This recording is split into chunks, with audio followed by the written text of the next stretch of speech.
Ayan guys, magluto ako ng sinigang na hipon. Ayan guys, so. Ayan, luto ako ngayon mga friends. Igisa ko lang itong bawang. Hello mga friends, gisa-gisa lang si Aling Lumi. Matapos mga friends, ito namang kamatis at saka sabay-sabay na natin.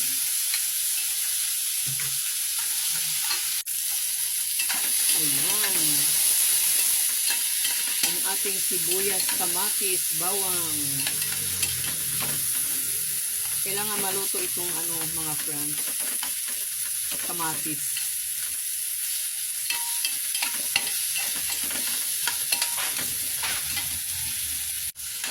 Niluto ko lang itong mga friends natin, no? Kamatis.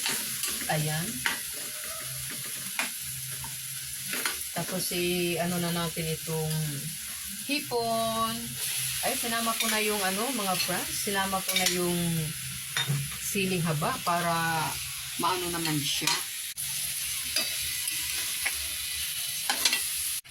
Ayan guys, kumulo na guys. Kaya lagyan natin ng water para sa kanyang sabaw. Yan ang aking sinigang na hipon. Alam nyo guys, ang aking sinigang na hipon ay walang gulay. Ito lang guys, hipon, sibuyas, kamatis at saka sili lang. Kasi hindi ako nakapamalingki. Kaya tama na yung sinigang na maasim-asim, o diba? Kasi hindi ako nakapunta ng palingki. Kaya mabuti na lang ay marami akong sili. Ayan, paghigop mo yan guys, ang sarap-sarap na. Kaya timplahan ko na mga friends. Timplahan ko siya ng kaunting patis. Kaunting asin.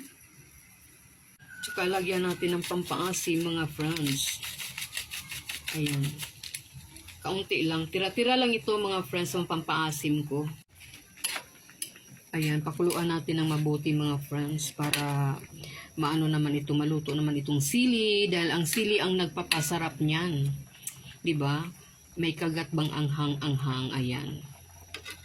Tikman natin mga friends. Sarap. Ang sarap. Kahit wala siyang gulay. Sili lang. Masarap na mga friends.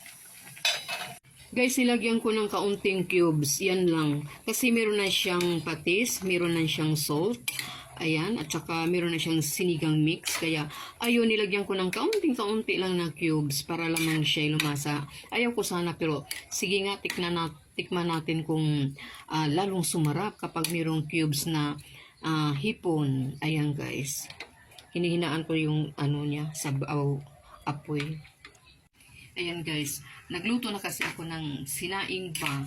Tapos mga 2 days na yata hindi ako nakakain ng kanin kasi puro ako kain-kain ba sa yung mga bigay-bigay ba. Kaya sabi ko magluto na talaga ako ng kanin. Oy, kasi nami-miss ko na. Kaya ayan guys, nakabili naman ako ng hipon. Ito na ngayon, tikman natin. Ang sarap. Kaunting lang guys. Kaunting hipon lang.